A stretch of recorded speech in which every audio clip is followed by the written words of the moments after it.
अगर मैं आपसे पूछूं क्या एक ही सिटी के अंदर एक दूसरा कंट्री एग्जिस्ट कर सकता है, सुनने में अजीब लगता है, राइट? लेकिन कराची में ये सिर्फ थ्योरी नहीं थी, ये वहां की रियलिटी थी। कराची पाकिस्तान के सबसे बड़े शहरों में से एक है। इसे पाकिस्तान का इकोनॉमिक हब कहा जाता है। यहाँ के पोर्ट्स, यहाँ के बिजनेसेस पूरे देश की ग्रोथ के लिए बहुत इंपॉर्टेंट है। लेकिन इसी सिटी के अंदर सालों तक एक ऐसा सिस्टम चलता रहा जो पाकिस्तान के कानून को मानता ही नहीं था। यहाँ पर एक पैरेलल सिस्टम डेवलप हो चुका था, अपने रूल्स, अपना जस्टिस सिस्टम, अपना टैक्स कलेक्शन और अपनी आर्म्ड पावर। मतलब एक शहर के अंदर दूसरा देश। और सबसे इंटरेस्टिंग बात ये है कि ये सब एक दिन में नहीं हुआ। इसके पीछे था सालों तक इस जगह को इग्नोर किया जाना, गहरी गरीबी और उससे भी बड़ा सिस्टम का फेलियर। इस पूरे नेटवर्क का सेंटर था लियारी, कराची का एक पुराना एरिया जिसे गवर्नमेंट ने लगभग इग्नोर कर दिया था। ना प्रॉपर स्कूल्स, ना जॉब्स और ना ही पुलिस का कोई खास कंट्रोल था। और जब सिस्टम फेल होता है तो कोई ना कोई इस जगह कंट्रोल ले ही लेता है। कराची में भी एग्जैक्टली यही हुआ। ये रोल क्रिमिनल्स ने ले लिया और इसी लियारी से उठा एक नाम, रहमान डकैत। ये कोई आम क्रिमिनल नहीं था, बल्कि एक ऐसा इंसान जिसने क्राइम को एक पूरा सिस्टम बना दिया। तो सवाल ये है, कैसे एक आदमी ने पूरे एरिया को कंट्रोल करके एक पैरेलल गवर्नमेंट खड़ा कर दिया और उसका इम्पैक्ट सिर्फ कराची तक नहीं, पूरे साउथ एशिया तक कैसे पहुंचा। लियारी हमेशा से कराची का हिस्सा था, लेकिन धीरे धीरे ये शहर का वो एरिया बन गया जिसे लोग बस इग्नोर करने लगे। यहाँ रहने वाले लोगों के पास ज्यादा अपॉर्चुनिटीज नहीं थी, बेसिक फैसिलिटीज भी ठीक से नहीं थी और गवर्नमेंट का ध्यान भी यहाँ पर लगभग नहीं के बराबर था। जब किसी जगह पर इतनी देर तक ध्यान नहीं दिया जाता तो वहाँ प्रॉब्लम्स जमा होने लगती हैं और धीरे धीरे वही प्रॉब्लम्स क्राइम में बदलने लगती है। 1980 और 90 के दौरान सिचुएशंस और बिगड़ गई। अफगानिस्तान वॉर के बाद पूरे रीजन में हथियार आसानी से मिलने लगे और कराची भी इससे बच नहीं पाया। स्मगलिंग के रूट्स जो बलोचिस्तान, ईरान और अरेबियन सी से कनेक्टेड थे, उन्होंने लियारी को एक इम्पोर्टेंट एंट्री पॉइंट बना दिया। यहाँ से ड्रग्स, वेपन और इलीगल पैसा आने लगा और धीरे धीरे लियारी एक सिंपल रेजिडेंशियल एरिया से बदलकर एक क्राइम हब बन गया। छोटे मोटे क्रिमिनल ग्रुप्स बनाने लगे और धीरे धीरे यह ग्रुप्स गैंग्स में कन्वर्ट हो गए। हर गैंग अपनी टेरिटरी कंट्रोल करना चाहता था। पुलिस का कंट्रोल इतना स्ट्रॉन्ग नहीं था और कई जगह पर पुलिस जाने से भी बचती थी। ऐसे में लोकल लेवल पर लोगों के झगड़े भी गैंग्स ही सॉल्व करने लगे। प्रोटेक्शन के नाम पर पैसा लिया जाता था और जो मना करता उसे सीधा धमकी या वॉयलेंस का सामना करना पड़ता था।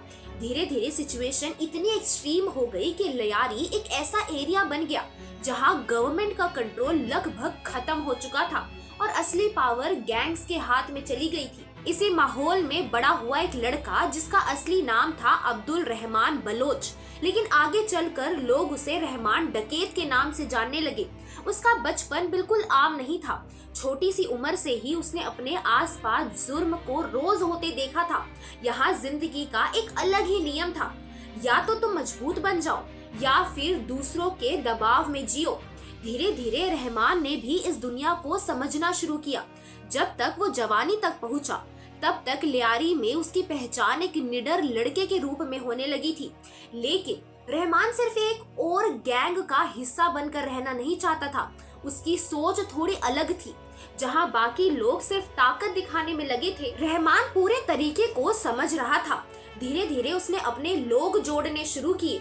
उसके आदमी सिर्फ डर फैलाने का काम नहीं करते थे, बल्कि पूरे एरिया पर अपना पकड़ बनाते जा रहे थे। लोगों के झगड़े सुलझाए जाते, दुकानों से लगातार पैसे लिए जाते और जो उसके बनाए नियम तोड़ता उसे सजा मिलती। धीरे धीरे लोग पुलिस के पास जाने के बजाय रहमान के लोगों के पास जाने लगे। यहीं से फर्क समझ आता है एक आम बदमाश और एक पूरा सिस्टम चलाने वाले इंसान में। रहमान ने लियारी को सिर्फ कंट्रोल नहीं किया, उसने उसे अपने हिसाब से चलाना शुरू कर दिया। उसके आदमी गलियों में तैनात रहते, उसका फैसला आखिरी माना जाता और धीरे धीरे हालात ऐसे हो गए कि लियारी में असली हुकूमत किसी और की नहीं बल्कि रहमान की चलने लगी। जैसे जैसे रहमान की पकड़ बढ़ती गई वैसे वैसे उसका डर भी पूरे लियारी में फैलने लगा। अब ये सिर्फ कंट्रोल की बात नहीं थी, ये सीधा सीधा डर का राज था। अगर कोई दुकानदार उसे पैसा देने से मना करता तो उसका काम दिन के उजाले में बर्बाद कर दिया जाता और अक्सर उसे जान से भी हाथ धोना पड़ता। और अगर कोई उसके खिलाफ खड़े होने की कोशिश करता तो सिर्फ उस आदमी को नहीं बल्कि उसके पूरे असर को खत्म कर दिया जाता, ताकि कोई दूसरा कभी हिम्मत ना करे। उसके आदमी खुले आम हथियार लेकर घूमते थे और झगड़ा सिर्फ गोली से नहीं, कभी कभी धमाकों तक पहुंच जाते थे।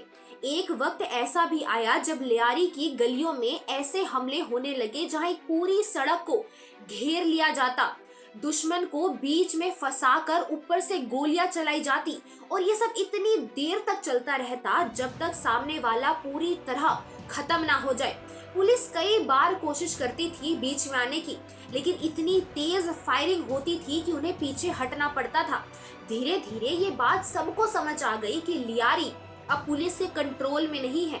यहाँ जो चल रहा है वो सिर्फ रहमान के हिसाब से चल रहा है। लेकिन रहमान सिर्फ डर से काम नहीं चला रहा था, उसने लोगों का सपोर्ट भी जीत लिया था। वो कुछ जगह मदद भी करता था, लोगों के खर्च उठाता था और जो उसके साथ खड़े रहते थे उन्हें प्रोटेक्शन देता था। डर और मदद, इन दोनों का कॉम्बिनेशन इतना पावरफुल था कि धीरे धीरे रहमान लियारी के लिए सिर्फ एक गैंगस्टर नहीं बल्कि उसी का राज चलने लगा। जब लियारी में रहमान का राज अपने पीक पर था तब एक ऐसा इंसान सामने आया जो इस सब को नॉर्मल मानकर जीने को रेडी नहीं था। उसका नाम था चौधरी असलम। वो उन पुलिस ऑफिसर में से नहीं था जो सिर्फ फाइल का काम करे या दूर से सिचुएशन देखे, बल्कि वो उन लोगों में से था जो सीधा ग्राउंड पर उतरकर सामना करते थे। उसका मानना था कि अगर इस वक्त कुछ नहीं किया गया तो कराची हमेशा के लिए क्रिमिनल्स के कंट्रोल में चला जाएगा। और सबसे बड़ी बात, वो डरने वालों में से नहीं था। जहां पुलिस जाने से कतराती थी, असलम वहां खुद जाता था। धीरे धीरे उसने उन इलाकों में जाना शुरू किया जहां सालों से पुलिस की एंट्री बंद सी हो चुकी थी। उसने रहमान के आदमियों को पकड़ना शुरू किया, उनके ठिकानों पर छापे मारने शुरू किए और उनके पैसे और असर को तोड़ने की कोशिश की गई। ये सब करना आसान नहीं था, क्योंकि ये सिर्फ क्रिमिनल्स के खिलाफ नहीं बल्कि एक पूरे सिस्टम के खिलाफ लड़ाई थी। रहमान ने भी उसे रोकने की पूरी कोशिश की, उस पर हमले हुए, उसकी गाड़ी पर फायरिंग हुई, उसके घर के पास धमाके तक करवाए गए, लेकिन असलम पीछे नहीं हटा, बल्कि हर अटैक के बाद वो और ज्यादा सख्त होकर लौटता था। धीरे धीरे ये सिर्फ कानून और जुर्म की लड़ाई नहीं रही, ये दो लोगों के बीच की सीधी टक्कर बन गई। एक तरफ रहमान जिसका लियारी पर पूरा कंट्रोल था और दूसरी तरफ असलम जो किसी भी कीमत पर उस कंट्रोल को तोड़ना चाहता था। जैसे जैसे चौधरी असलम का प्रेशर बढ़ता गया वैसे वैसे रहमान के लिए लियारी में खुद को बचाए रखना मुश्किल होने लगा। अब तक जो आदमी पूरे एरिया को कंट्रोल कर रहा था वो धीरे धीरे घिरा जा रहा था। पुलिस ने भी इस बार पूरी तैयारी के साथ काम शुरू किया और अलग अलग टीम्स बनाकर रहमान तक पहुंचने की कोशिश तेज कर दी गई। फिर एक दिन इंटेलिजेंस के जरिए असलम को एक पक्की खबर मिलती है कि रहमान अपने कुछ लोगों के साथ शहर के बाहर की तरफ मूवमेंट कर रहा है। ये मौका इम्पोर्टेंट था और असलम ने बिना देर किए एक्शन लेने का फैसला किया। पुलिस टीम ने उस रूट पर नजर बनाई और जैसे ही रहमान की गाड़ी वहां पहुंची उसे रोकने की कोशिश की गई, लेकिन ये कोई आम गिरफ्तारी नहीं होने वाली थी। दोनों तरफ से फायरिंग शुरू हो गई। रहमान और उसके लोग भागने की कोशिश कर रहे थे, लेकिन असलम की टीम ने उन्हें घेर लिया। काफी देर तक चली इस टक्कर के बाद आखिरकार वो पल आया जहां रहमान डकैत गिरा दिया गया।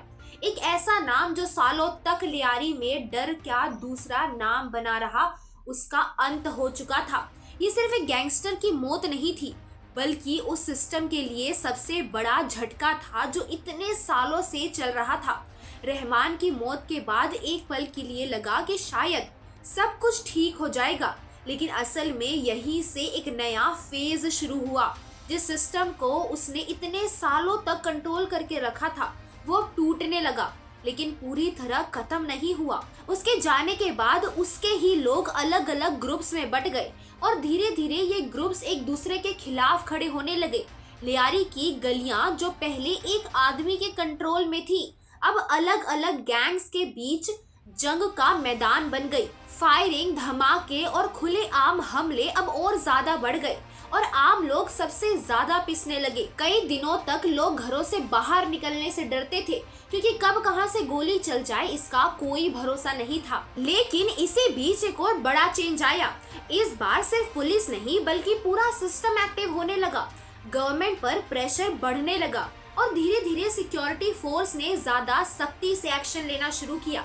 उन्होंने गैंग्स के ठिकानों पर रेड किया, उनके पैसों के सोर्स को टारगेट किया और एक एक करके उनके नेटवर्क को तोड़ना शुरू किया। पॉलिटिकल सपोर्ट जो पहले इन गैंग्स को मिलता था वो भी धीरे धीरे कम होने लगा क्योंकि सिचुएशन अब कंट्रोल के बाहर जा रही थी।